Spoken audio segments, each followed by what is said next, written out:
Assalomu alaykum do'stlar. Bugun biz Dilim Liga 2026 qachon chiqishi bo'yicha batafsil gaplashamiz. Siz ungacha obuna bo'ling, biz boshladik.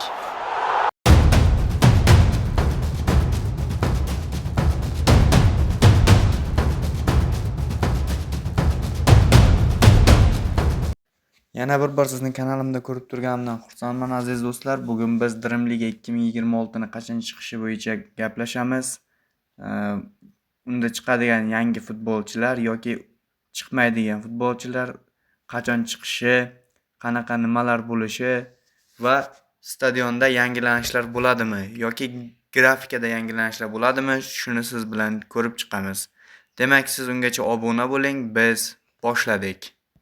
Do'stlar, Dream Liga 2026 qachon chiqadi degan savollar juda ko'p bo'lyapti. Ko'pchilik buni menimcha bilgan bo'lsa kerak, lekin shunga qaramasdan aytib o'taman. Dream Liga 2026 28-noyabrdan 6-dekabrgacha barcha mobil telefonlar uchun, Android va iOS telefonlari uchun chiqariladi do'stlar. Bunda birinchi Androidchilar xursand bo'lishlari mumkin, chunki birinchi bo'lib Android telefonlari uchun yangilanish keladi. Dekabr oyida esa iOS telefonlari uchun kelishi rejalashtirilgan. Shunday ekan, ko'p kutmaymiz do'stlar, shu oyning oxirida Dream Liga 2026 chiqadi. Endi o'yinning gameplayga keladigan bo'lsak, o'yinning gameplayida hech qanday o'zgarish bo'lmaydi, lekin grafika ancha yaxshilanadi degan gaplar bor. Dream Liga 2026 da grafika ancha rivojlanadi. Do'stlar, keyingi yangiliklarimizdan biri, ya'ni endi klublarning o'zining ofitsialniy logolari qo'shiladi hamda kiyimlari ham qo'shiladi degan gaplar tarqalmoqda va keyingi yilda jahon chempionatiga moslab ham event chiqarishlari mumkin ekan. Shunday ekan, siz Dream Liga 2026 da umuman zerikmaysiz. Hollandda mana 84 ko'rsatmoqda, lekin 88 darajada chiqishi rejalashtirilgan va kartalarni, futbolchilarni ko'rishingiz mumkin 2026 da chiqadigan va qay darajada bo'ladigan futbolchilar haqida. Cristiano Ronaldo albatta bo'ladi. Lionel Messi va Cristiano Ronaldo'siz futbol bo'lmay qoladi. Keyin esa murabbiylar qo'shilishi rejalashtirilgan. Murabbiylar ham qo'shiladi aziz do'stlar.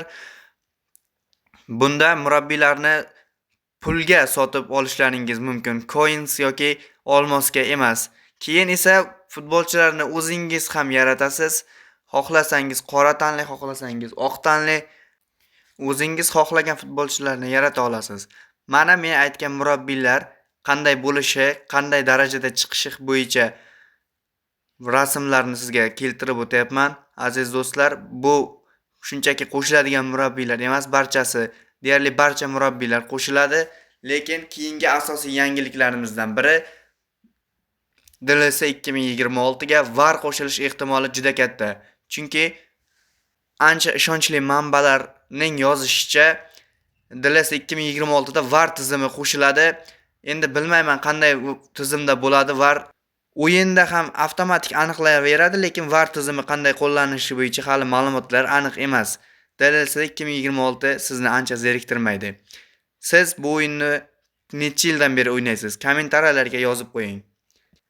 Do'stlar, va nihoyat mana videomiz tugadi. Bu oxirgi video emas. Bundan tashqari hali DLC 2026 bo'yicha yana ikkita video chiqadi. Buning ikkinchi qismi bir haftadan keyin chiqadi, ya'ni DLC 2026 chiqishiga bir hafta qolganda. Shunday ekan do'stlar, siz kanalga obuna bo'ling, bizni kuzatishda davom eting va DLC tarixiga oid video ham chiqadi. Bu 3-qism deya ataladi, lekin bu 3-qismi emas, shunchaki videoning davomi bo'ladi. Yuqorida aytib o'tilgan yangiliklar bu hali hammasi emas. Keyingi videomizda qanaqa sharhlovchilar hamda yangi futbolchilarning kartalarini ko'rib chiqamiz. Futbolchilarni qanday kuchaytirish, stadionda o'zgarishlar bo'lishi yoki gameplayda, grafikada o'zgarishlar bo'lishi haqida keyingi videoda batafsil to'xtalamiz. Do'stlar, siz obuna bo'ling, bizni kuzatishda davom eting.